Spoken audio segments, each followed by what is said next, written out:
Rendimiento y selectividad son dos términos que vamos a introducir en lo que es la obtención de parámetros cinéticos y que son muy utilizados en reacciones tanto paralelas como consecutivas, que son las que estamos revisando. Bien, ¿cómo definimos estos dos términos? El rendimiento no es más que el cociente de los moles del compuesto I, que nos interesa a cualquier tiempo, divididos entre los moles iniciales del reactivo limitante. Por su lado, la selectividad la podemos calcular de esta manera. Los moles del compuesto I a cualquier tiempo, divididos entre los moles transformados del compuesto de interés, ¿no? Es decir, ya viéndolo en fórmulas un poco más específicas, sería de esta manera, ¿no? Si queremos el rendimiento de R, será la concentración de R entre CA0. Si es rendimiento de S, sería concentración de S entre CA0. Si tenemos un producto más, rendimiento de T, será concentración de T entre concentración de CA0.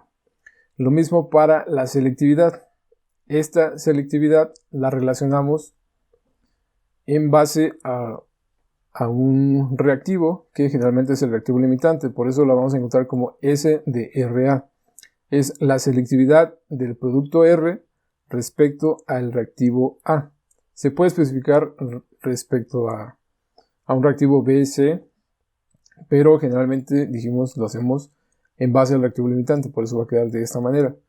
De esta manera aquí tendríamos que esta CR, bueno, pero esta es la A según la definición que estamos acá, los moles transformados de este compuesto. Bien, es decir, los moles de R en este caso entre los moles que se transformaron de A.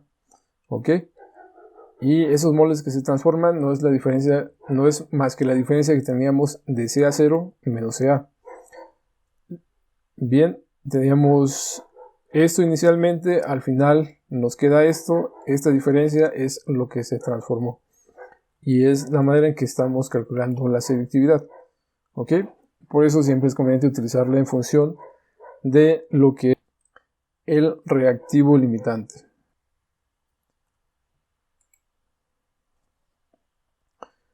Bien, continuando, si de esta ecuación que tenemos acá despejamos lo que es la concentración de R, podemos encontrar que esto queda en función también de lo que es el rendimiento. ¿Ok?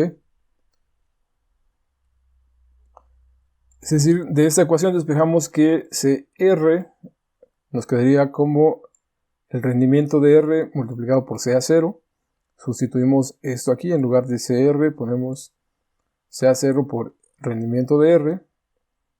CA0 con CA0 se va a hacer la unidad. Y la selectividad, si conocemos el rendimiento y la conversión, la podemos calcular de esta manera, ¿no? El rendimiento entre el valor de conversión, ¿no? Para el tiempo que corresponda. Algo importante que debemos tener en cuenta es que la suma de todos los rendimientos nos debe dar 1. Aunque aquí hay que incluir lo que es el rendimiento del reactivo limitante.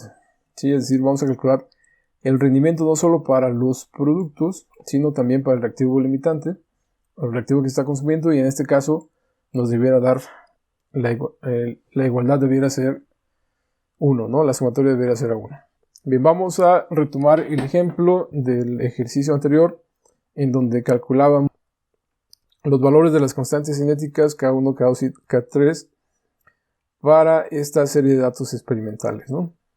Bien, todo lo que está aquí, los pasos de cómo se resolvió, están en los videos que ya vimos y los pueden consultar en www, así como se ve aquí en verde, triangle.com/tutoriales. Y bueno, ahí se explica la metodología para resolver tanto de manera analítica como de manera numérica este planteamiento y encontrar los valores de K1, K2 y K3, ¿no? En este caso lo estamos retomando por la utilidad de los datos para el cálculo de rendimiento. Bien, entonces decíamos que para calcular ese rendimiento lo que hacemos es, ocupando las fórmulas que vimos anteriormente, y nos apoyamos de una hoja de Excel. Entonces lo que hacíamos, Bueno, este es el ejercicio anterior. Aquí encontramos estos resultados. Dijimos que como está en fracción peso y el peso es una unidad de concentración, por eso lo estábamos tomando de esa manera, ¿no? Entonces lo que quiero que veamos aquí es todos estos datos experimentales y calculados que se obtuvieron. Simplemente los concentro en una nueva hoja y aquí tengo todos mis datos experimentales, ¿no? Son datos de concentración en fracción peso y los que yo logré reproducir al momento de encontrar K1, K2 y K3, ¿no? Para obtener el rendimiento simplemente era dividir la concentración de R, la concentración de S o la concentración de T entre CA0. Entonces CA0 es este que tengo aquí.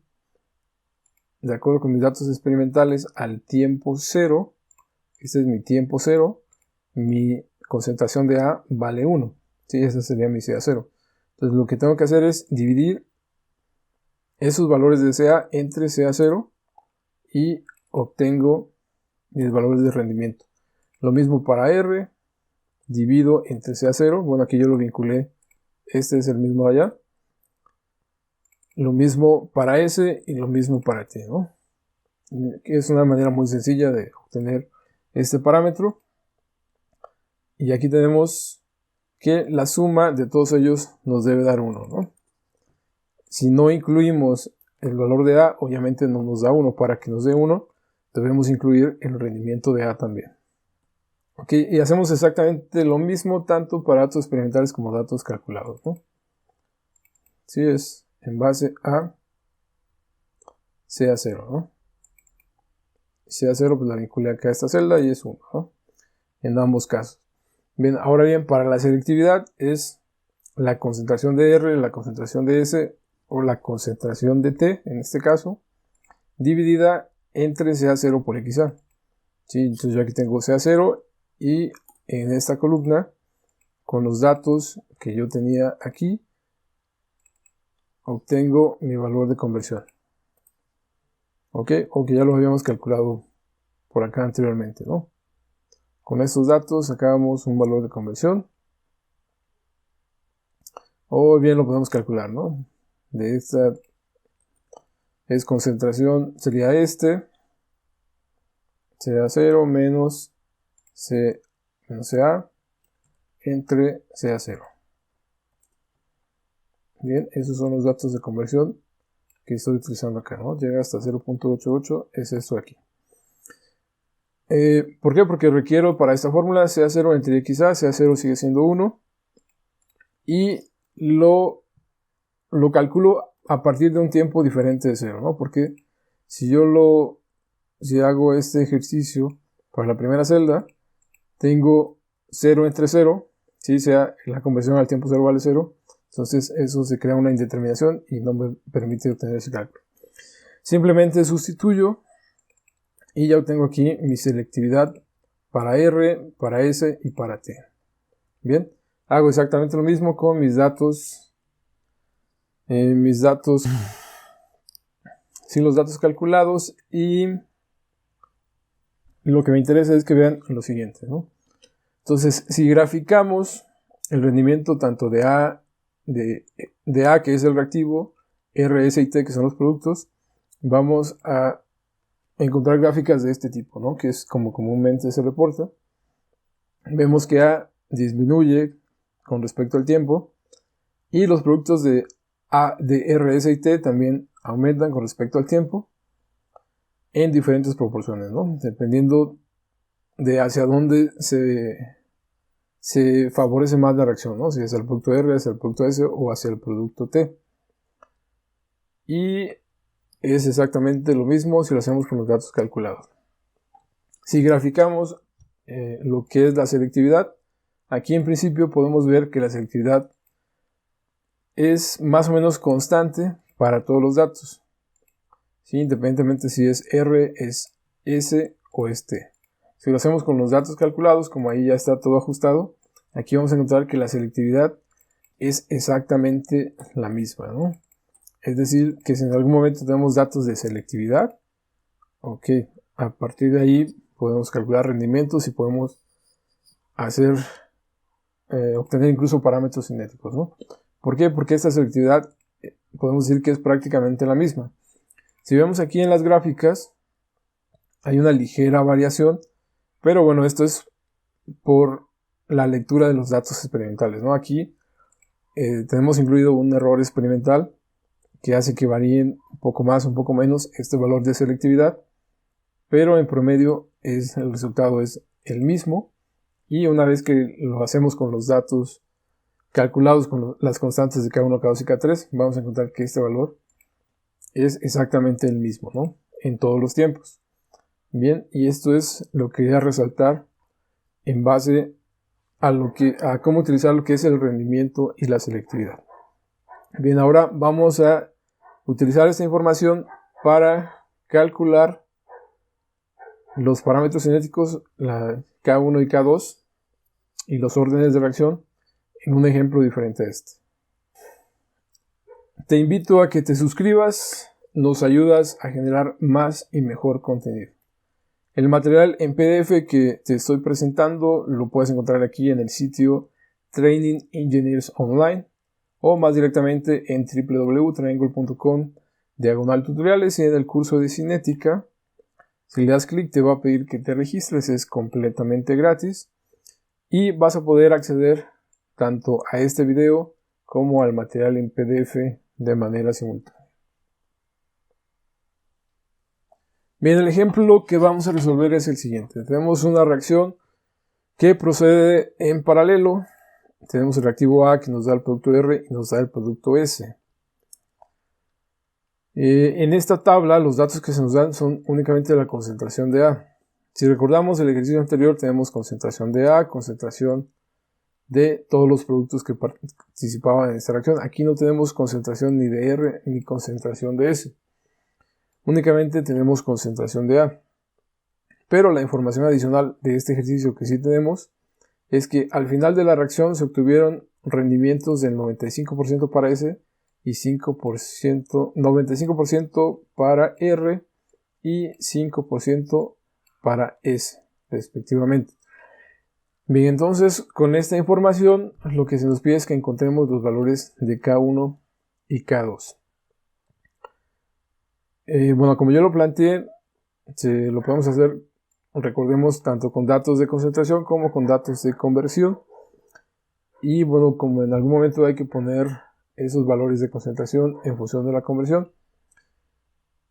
yo opté en este caso por utilizar el balance del diseño del reactor Bash en función de la conversión. ¿Sí? Entonces vamos a necesitar valores de conversión, por lo cual esto que tenemos aquí lo pasamos a conversión utilizando esta fórmula, ¿sí? CA0 menos CA entre CA0 nos da este valor de conversión.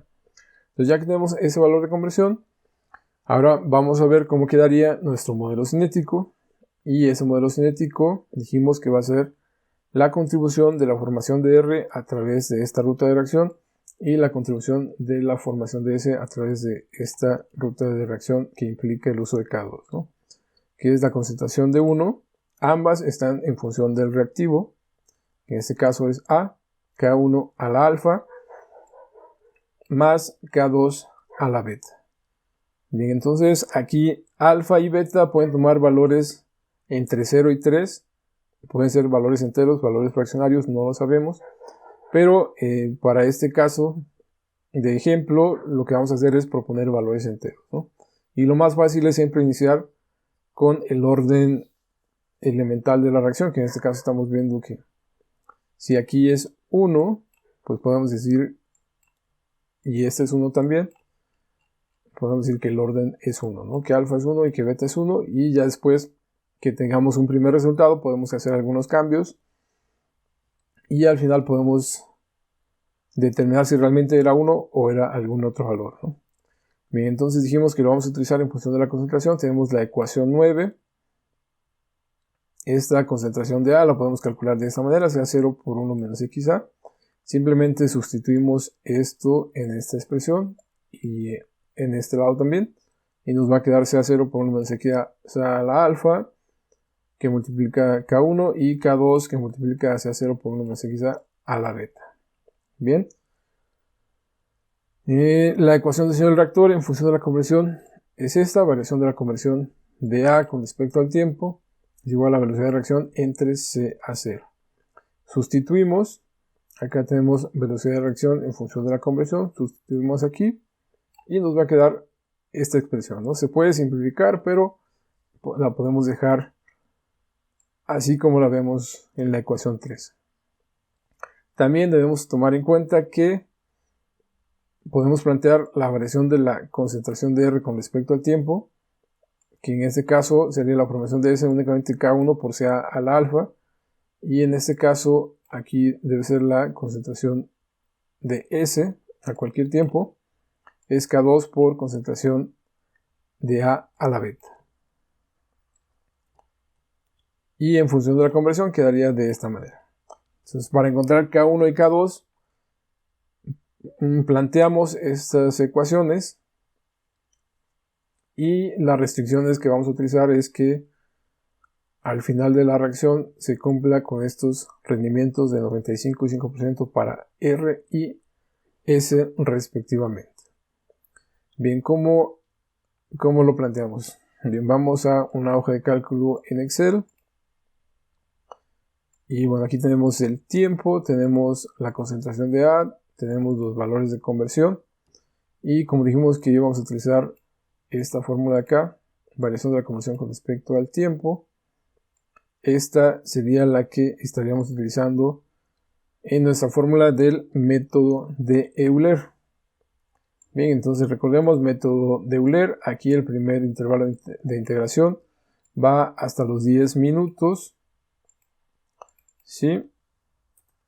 Tenemos una propuesta de valores iniciales. Dijimos que íbamos a comenzar con alfa 1, beta 1 y una primera propuesta de valores iniciales, ¿no? Que aquí vemos que sí ajusta. Okay. Entonces, ya que tenemos eso, lo que hacemos es resolvemos con el método de Euler esta expresión. El primer tiempo es 10, h vale 0.002. Hacemos que eso se cumpla para todos los casos. Nuestra función va a ser esta ecuación que tenemos aquí, que es K1 entre CA0, se está dividiendo, que multiplica a CA0 por 1 menos XA a la alfa, más K2, también que está dividida entre CA0, multiplicado por CA0 por 1 menos XA a la beta. Bien, entonces ya tenemos eso. Aplica para todas nuestras celdas. Y ahí estamos resolviendo que el último valor va a ser mi valor de conversión. ¿Sí? Este va a ser mi valor de conversión. Lo vinculo con esta celda y listo. Ya tengo mi primer integral o mi primer resultado. Entonces lo siguiente es que copiemos esto. Bien, requerimos repetir el cálculo 5 veces más. Entonces simplemente seleccionamos desde aquí arriba, en este caso de la celda O a la S, mantenemos Shift presionado, nos desplazamos hacia abajo con las flechas y cuando estamos en este punto presionamos la tecla Control y la flecha hacia abajo y nos va a seleccionar todos los datos, ¿no? Le damos copiar y luego presionando la tecla Control y la flecha hacia arriba, regresamos hasta la primera fila, nos posicionamos en donde vayamos a pegar y le damos pegar, ¿no? Pero antes de eso, lo que vamos a hacer aquí es, aquí tenemos F4, ¿no? Para que esté constante, en este caso, la celda P6. Le vamos a dar una vez más F4, que nos quede únicamente un signo de pesos entre la letra y el número, ¿ok? Hacemos eso. Aplicamos para todas las celdas. En esta segunda columna donde calculamos XA, también donde tenemos P6 con doble signo de pesos, la seleccionamos y le damos F4, que nos quede únicamente un signo de pesos y corregimos para todas las celdas, ¿no? En este caso no lo necesitamos porque no lo tenemos. Ok, y repetimos el proceso para copiar. Entonces seleccionamos, desplazamos hacia abajo, control shift, vamos hacia abajo, control, flecha hacia arriba, regresamos y pegamos, ¿ok? Y eso que hicimos, vamos a ver que nos beneficia en que esta celda queda vinculada ahora con esta celda, ¿no? Ya no tenemos que estar cambiando esas celdas, ¿no? Esa también queda vinculada con esa celda. Lo único que tendríamos que hacer es cambiar aquí el segundo tiempo, que es de 20, y sería todo, ¿no? Ya tendríamos resuelta nuestro segundo valor de la integral. Lo vinculamos aquí y da 0.077. Entonces ahora ya que lo tenemos así, simplemente copiamos, y lo único que hay que vincular es el tiempo, ¿no? Nada más cambian el tiempo, y ya no hay que cambiar nada más. Bien, entonces si lo hacemos así, podemos irnos al solver, nos vamos a la pestaña que dice datos, le decimos solver, resolver, y ahorita vamos a quitar estas restricciones, ¿no? Les voy a decir en qué momento las utilizamos. Queremos únicamente que minimice esos valores de la sumatoria del cuadrado de los errores. Le damos resolver y vemos qué resultado nos da el solver. Bien, en este caso el solver llegó a esta solución y vemos gráficamente, pues muy bien, ¿no? El resultado está excelente. El único detalle es que debemos cuidar que se cumplan esta condición que teníamos de que la selectividad es del 95% para R y 5% para S al final de la reacción. Entonces, primero vamos a evaluar lo siguiente, ¿no? Dijimos que la sumatoria de todos los rendimientos debe ser 1. Entonces, si tenemos que R vale 0.95 y S vale 5% o 0.05, como lo tenemos aquí, para que esto nos dé 1, necesariamente el rendimiento de A debería ser 0, ¿ok? ¿Y cómo conocer ese rendimiento de A? El rendimiento de A, recuerden, lo podemos calcular según esta fórmula que tenemos aquí, como sería la concentración de A entre la concentración de CA0. Bien, entonces el rendimiento de A, si lo calculamos, es la concentración de A, que es esta que tenemos a los 60 minutos al final de la reacción, entre CA0, que es 61.9, nos da que es de 0.52, por lo cual este 95% sería cierto, sería válido si al final de la reacción, que es a los 60 minutos, pues no tenemos otro tiempo adicional o no tenemos más información en el que se nos llega a los 120.000 minutos, 10.000 minutos se alcanzó este rendimiento. Luego entonces este tiempo lo vamos a tomar como el tiempo al que se terminó la reacción, ¿no? Ahí cortaron la experimentación y esos son los datos que tenemos a los 60 minutos. Bien, entonces si nosotros calculamos este rendimiento a los 60 minutos, nos da que este rendimiento es de 0.52, ¿ok? Entonces, ahora si yo sumo 0.52 aquí, me da que la suma de rendimiento es de 1.5, ¿no? Lo cual no es cierto. Esa sumatoria sabemos que nos debe dar 1, entonces aquí hay una incongruencia. Bien, eso es porque por la manera en que nos presentan los datos no se nos especifica, no se nos da más detalle, pero nosotros debemos tener esa capacidad de discriminar y analizar la información. Bien, entonces aquí yo estoy viendo que mi concentración de A es de 32.5, la divido entre la concentración inicial, me da un rendimiento de 0.52. Por lo cual, a lo que se refiere esta información es que del rendimiento restante, ¿ok? Ese rendimiento restante sería 1 menos el rendimiento de A, debe ser igual a la suma del rendimiento de R y el rendimiento de S, ¿ok? Entonces, de este punto 47, el 95% va a corresponder al rendimiento de R. Entonces voy a multiplicar esto, que repito es 1 menos el rendimiento de A, por 0.95 me da 0.45 y el rendimiento de ese va a ser lo mismo, esto que yo calculé acá por 0.05. Entonces ahora sí, mi rendimiento debe ser esto de aquí, ¿no? Entonces lo sumo y ahora sí tengo que la suma de estos rendimientos me da 1. ¿Ok? Lo siguiente, ya que yo conozco mis rendimientos, al finalizar la reacción, yo puedo conocer a partir de esta ecuación, bueno, esta es para R, pero si yo la utilizo para, bueno, ya la tengo para R, si la utilizo para S, puedo despejar tanto la concentración de R como la concentración de S. Luego entonces la concentración de R me quedaría el rendimiento de R por CA0, ¿ok? Que es lo que yo tengo aquí. Como es a partir de datos experimentales, lo vamos a poner en esa columna que dice experimental. Ok, y aquí me dice que es CA0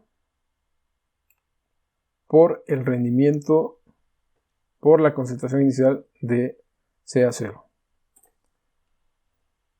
Ok, y este de acá también, concentración de S, va a ser CA0 por...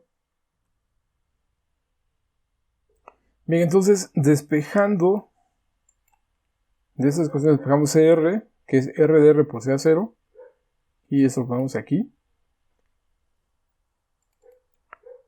¿Sí? R de R, ese R de R nos dio 0.36, que es lo que está en azul después de la normalización que se hizo, por CA0. Bien. Y eso que tenemos acá va a ser lo mismo, ¿no?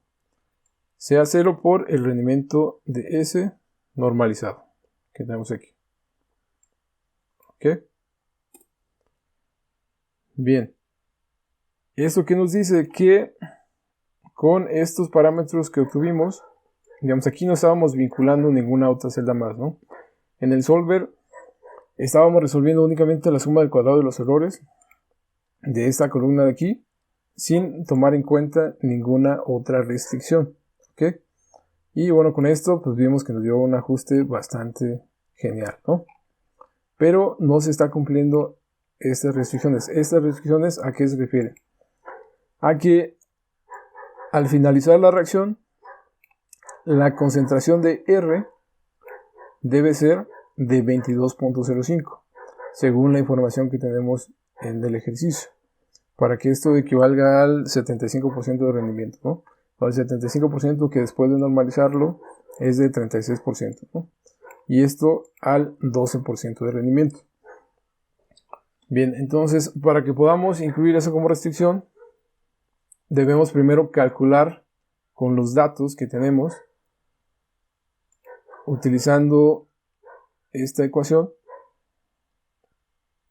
Con esta ecuación debemos calcular la concentración de R a los 60 minutos.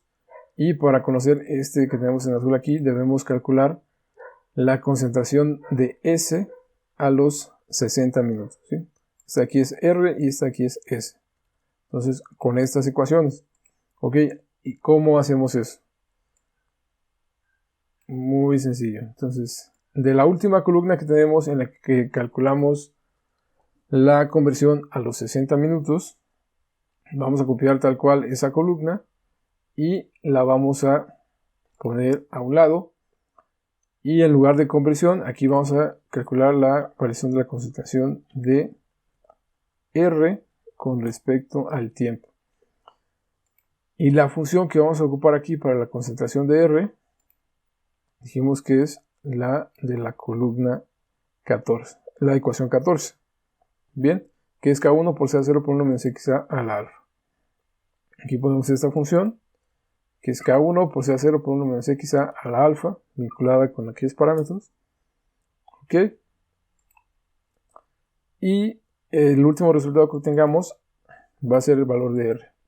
Pero aquí es importante, esta función está en función de la conversión. Esa conversión ya vamos a vincular del último dato que con el que estuvimos calculando las conversiones para ese último tiempo de 60 minutos. ¿Sí? Si ven, aquí yo tengo vinculada en la columna AW la celda AQ, ¿ok? En donde ese valor de conversión se vincula con las diferentes conversiones de esa columna AQ, ¿no? Bien, aquí tengo que también la conversión que requiero para este cálculo en la fila 13 están vinculadas la columna AW con la columna AQ. De esta manera yo calculo CR y CS lo puedo calcular aquí a un lado de la misma manera. Simplemente aquí la función ahora va a ser K2 que multiplica a CA0 por 1 menos XA a la beta.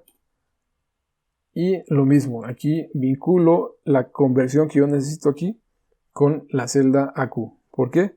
Porque este cálculo está hecho a 60 minutos y yo requiero ese cálculo de las concentraciones de R y de S también a 60 minutos. Por eso es que se vinculan de esa manera. Entonces, ya que lo hago de esa manera, mi última celda de acá va a ser el valor de CR y este va a ser el valor de CS. Bien, vinculo esos dos cálculos aquí a las celdas J y a la celda L respectivamente. Y ahora lo que voy a hacer es que le voy a decir al solver que itere y que obtenga los valores de K1 y K2, pero que también cumpla con esta restricción, que la diferencia entre estas dos celdas, estas sin elevarlas al cuadrado, que la diferencia entre estas y estas sea 0. Entonces solver, datos, minimizar, cambiando los valores de K1 y K2, y aquí voy a agregar que esta sea igual a 0 y que esta también sea igual a 0. Le damos aceptar y le damos resolver.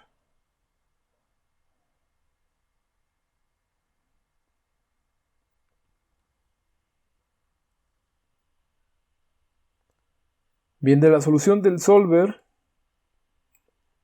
vemos que iteró K1 y K2 y nosotros supusimos inicialmente un valor de alfa y beta igual a 1 y encontró que esos valores nos dan un valor de la sumatoria del cuadrado de los errores muy cercano a 0, además de que se cumple la restricción que la concentración al final de la reacción sea de 22.05 gramos mol para R y de 7.35 gramos mol para L, y que estos van acorde a los rendimientos que ya normalizados son estos de acá, ¿no? 36 y 12%. Bueno, esto fue suponiendo valores de alfa 1 y de beta igual a 1. Ok, aquí solo una pequeña aclaración. En el ejercicio, los rendimientos para este ejercicio son tenían punto 95, ¿no? Entonces aquí hay que hacer esa corrección. No es punto 95, es punto 75, ¿ok? Partimos inicialmente de que este dato que tenemos acá no es correcto. En lugar de de 95% es 75 y 25% respectivamente, ¿no? Entonces, haciendo esa corrección, vamos a encontrar estos resultados. Y, ok, ahora si quisiéramos calcular el rendimiento, pues sería con este dato que estamos calculando, sería este entre CA0 igual a este entre CA0, y el rendimiento nos da de 0.35 y 0.12, ¿no? Que es lo que tenemos acá, exactamente lo mismo. Ok, entonces ya que tenemos eso, vimos que 1 y 1 está genial, se cumple todas las condiciones, pero si quisiéramos ser un poco más estrictos y encontrar exactamente cuál es el valor del orden de reacción para alfa y para beta, pudiéramos probar la combinación de los diferentes valores, ¿no? Entonces dijimos que pueden ir desde 0 hasta 3, tanto para alfa, para beta, y las posibles combinaciones que tenemos aquí son estas, ¿no? Vamos a analizar nada más 1, 1, 1, 2 y 2, 1. A ver a qué resultado llegamos. Entonces ya dijimos 1, 1 y 1, 2. Vamos a nuestra gráfica, vemos cómo se comportan esos datos y le decimos al solver que resuelva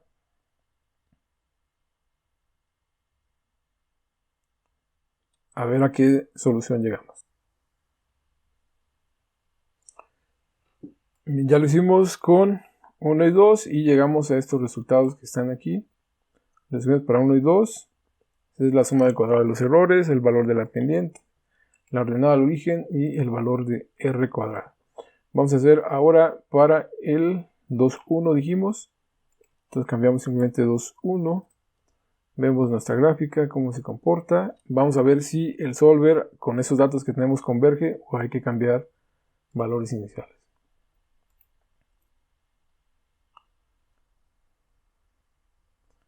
Bien, aquí el solver nos marca por ahí que algún error. Y si, como podemos ver aquí, bueno, entrada K1 se hizo negativo y tenemos por ahí algún valor de error en algún cálculo, ¿no? Entonces vamos a darle cancelar. ¿Y cómo podemos mejorar eso? Bien, pues tenemos nuestra gráfica en la que estamos graficando la conversión experimental en el eje de las X y la conversión calculada en el eje de las Y. Y una manera en que podemos mejorar esto es, ok, ¿qué pasa si, bueno, aquí está la menos 3, con ese mismo valor inicial simplemente le aumento un 0 y veo cómo se comporta? Ok, veo que mejoró la tendencia de mi gráfica. ¿Qué pasa si yo le aumento otro 0? Ok, mejora mucho más. Y bueno, ¿qué pasa si a este ahora le aumento un 0? Pues no, realmente este parámetro no impacta tanto. Si le quito un 0, tampoco me impacta tanto, ¿no? Ok, voy a proponer esos valores como iniciales y vamos a ver si ahora el solver nos lleva a alguna solución. Bien, le vamos a dar otra vez datos, solver y resolver. Bien, el solver con esos valores sí convergió, encontró una solución y bueno, vemos que en todos los casos sí cumple, ¿no? Que esto es prácticamente 0, que se llega a este valor que buscábamos, ¿no? Ahora simplemente para discriminar, bueno, aquí yo vinculé todas las celdas, nada más para copiar, pegar y hacer más fácil la comparación. Pegamos en ese formato, lo copiamos y que aplique para todas estas celdas. Ok, ahora si comparamos el orden de reacción 1 y 1, lo que buscamos es, de entrada, la menor suma del cuadrado de los errores.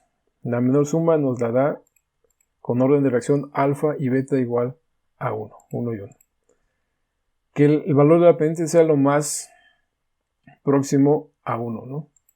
En este caso, el más próximo a 1 es este de aquí, ¿no? Este que tenemos en naranja.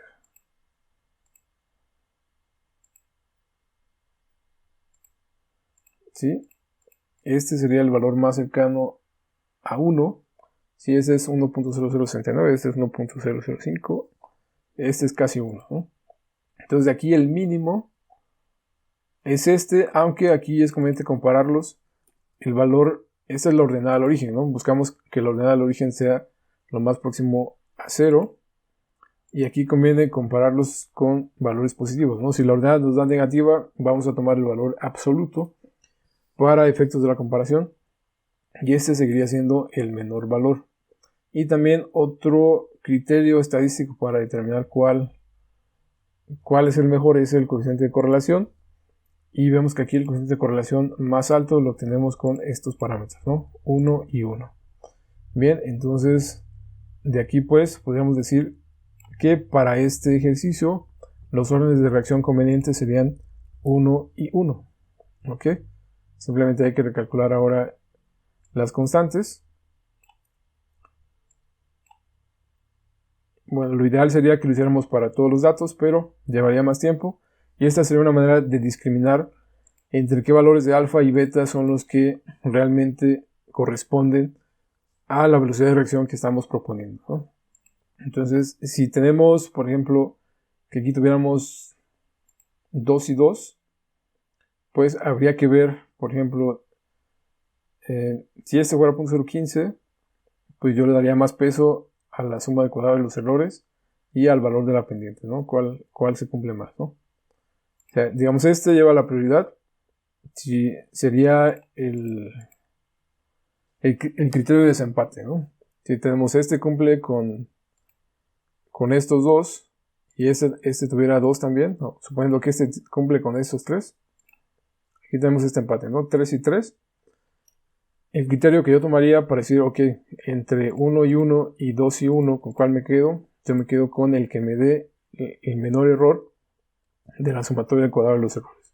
Entonces aquí los parámetros seguirían siendo 1 y 1.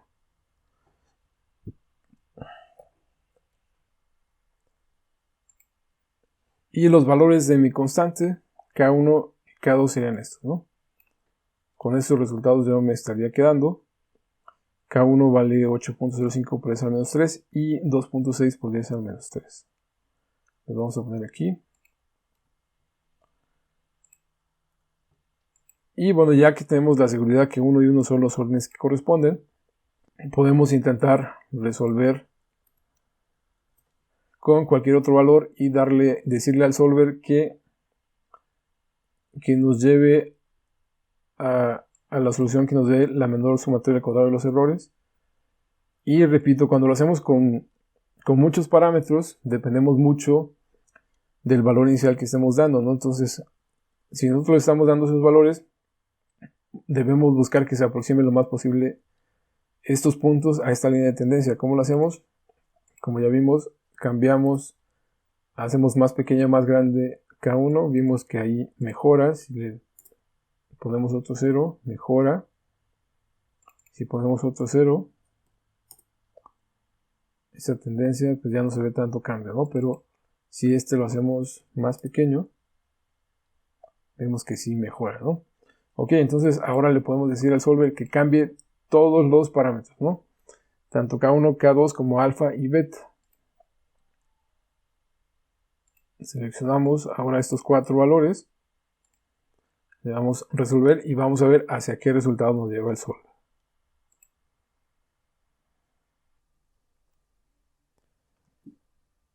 Y bien, el solver nos da esta solución con un valor de alfa 0.84 y un valor de beta de 1.6, ¿no? Entonces vamos a comparar esos valores con los que ya tenemos. Vamos a ponerlo aquí abajo.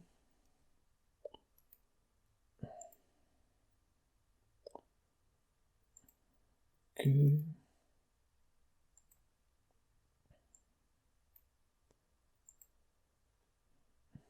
Y bien, de acuerdo con el solver, tenemos este valor de la sumatoria del cuadrado de los errores es menor que esta, aquí con 1 y 1, y con 0.4 y 1.6. Esta nos da menor. Aquí decíamos este valor de la pendiente. Este es muy parecido a este. Este sigue siendo, si comparamos nada más entre estos dos, este es más próximo a 1. Y dijimos que este valor negativo debemos comparar el valor absoluto. Y este sigue siendo mucho menor. ¿Ok? Y también este coeficiente de correlación es el más alto de todos los casos, ¿no? Entonces, si se nos pidiera el valor exacto del orden de reacción, de acuerdo con el solver, estos serían los valores indicados, ¿no? Porque ya lo comparamos con esos valores enteros de 1, 1, 1, 2 y 2, 1, y vemos que en todos los casos, bueno, en casi todos los casos, los criterios que estamos utilizando, criterios estadísticos para discriminar entre un conjunto y otro de valores, los encontrados por el solver son los que nos dan la mejor solución y se cumple esta restricción, que esto es 0, esto es 0 y el valor de la pendiente cercano a 1, ¿no? Ok, pero bueno, eso ya depende mucho de lo que se pida, ¿no? O sea, estrictamente deberíamos quedarnos con estos valores, pero muchas veces se prefieren valores enteros por aquello de ser congruente un poco con la teoría, ¿no? Con el orden de molecularidad y demás. Entonces, si dejamos 1 y 1, de acuerdo al primer análisis que hicimos, el resultado sigue siendo correcto, ¿no? Y sigue siendo válido. Bien, que es el que teníamos aquí. Ok. No olvides suscribirte, dale like y comparte.